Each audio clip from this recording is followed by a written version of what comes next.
అయింది. Curry leaves, coconut paste, onion అంతా fry అయ్యే వరకు టమాటో వేసుకోవాలి. రాళ్ళు ఉప్పు వేసుకోవాలి.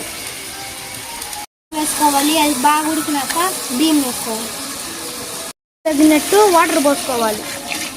ఉడికిన తర్వాత బియ్యం వేస్తూ ఉంటాము.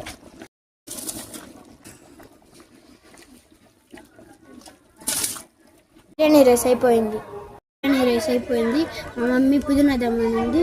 గార్డెన్లో కోసుకుందాం రండి ఫ్రెష్గా.